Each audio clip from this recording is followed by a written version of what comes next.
Good day, Mr. Lenningham, and today I will be presenting my math project. And for the topic I chose for my math project would be the suicide rate across the United States in the year 2019. And this is made by Alexandra Miles, Tika Tikbak, from class 4. Let's get started. Now, just a quick rundown. This is the stuff I will be discussing or showing. Yeah. And which includes my data table, my tally, my mode, mean, and median, histogram / distribution, frequency polygon, standard deviation, and my bias. And let's get started with my first one, which is my data table. And as you can see, this is my data table. This data basically shows all 50 states of the United States and the amount of deaths by suicide it had in the year 2019. Now this is listed alphabetical, and the most death it had was in California, which has 4,436, and Vermont having the lowest one, which is 110 deaths. If you would like to know where I got all this information from, my source is in the bottom right corner, and it's just a link. It's pretty easy. Just make sure to switch it to 2019 because you can choose the year. Yeah. And the next one is my tally table. And this is my tally table. And before I did my tally table, I had to find my bin size.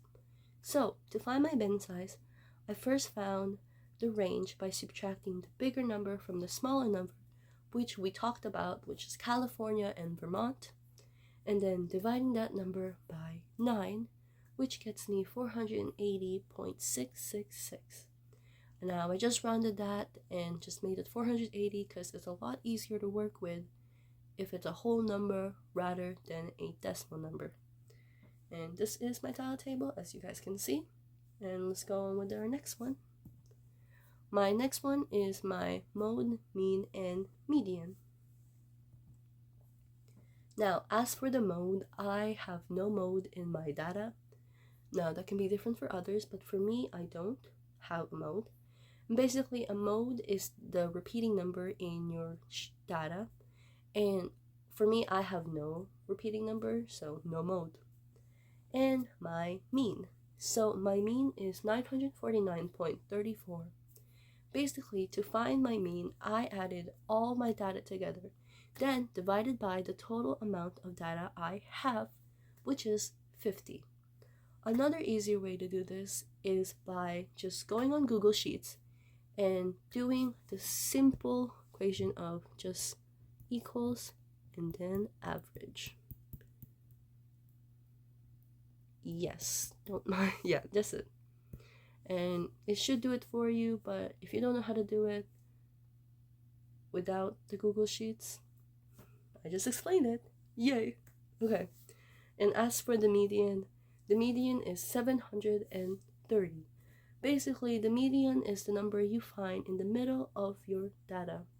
For me, I sorted my data from lowest to highest and took the middle data, which was between Louisiana, which has 704, and Kentucky, which has 756. And that got me 730. Now for our next one, my histogram and distribution.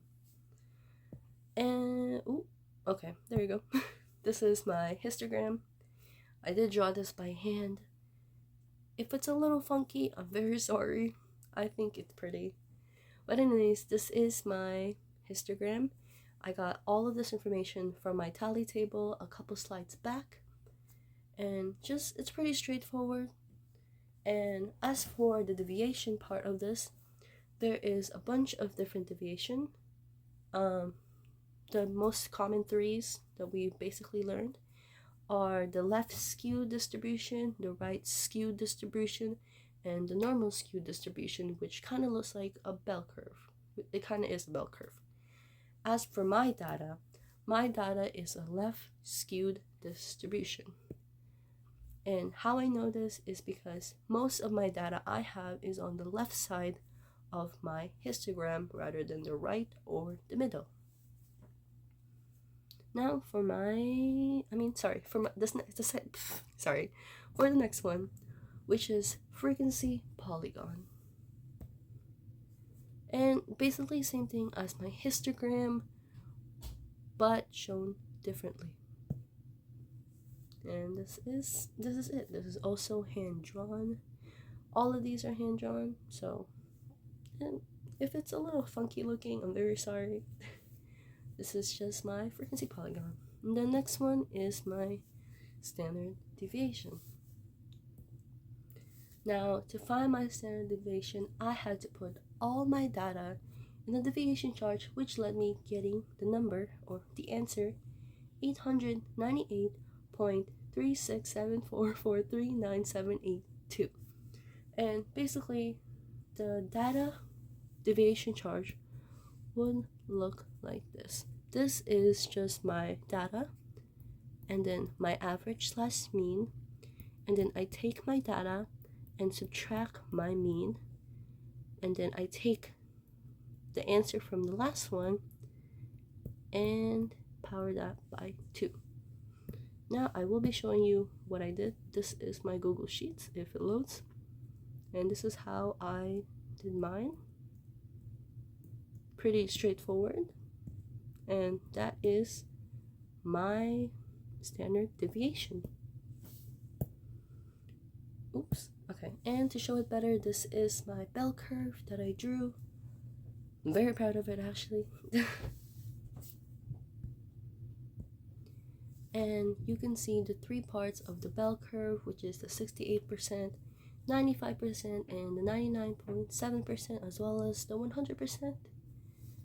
And basically how this bell curve works is that the middle part of the bell curve is always your mean, and the standard deviation number is the number you skip by or subtract by, and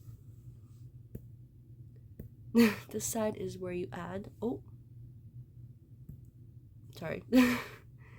As you guys can see, this is the number and number here as well. Now for my last one, which is my bias. Now, the highest number of deaths are between the numbers 480 and 96. And those deaths, the amount of deaths there, occurred in smaller states, while the ones with the most deaths are the larger states. What I mean by that is when you looked at my histogram and you saw that it was a left skewed distribution, that is because most of the deaths that happen are in the smaller states, and they have around 400 to 96 deaths, while the larger ones have more than 400, more like closely 4,000. And to skew that is that if the larger states were to become smaller, that would skew how my graph looks.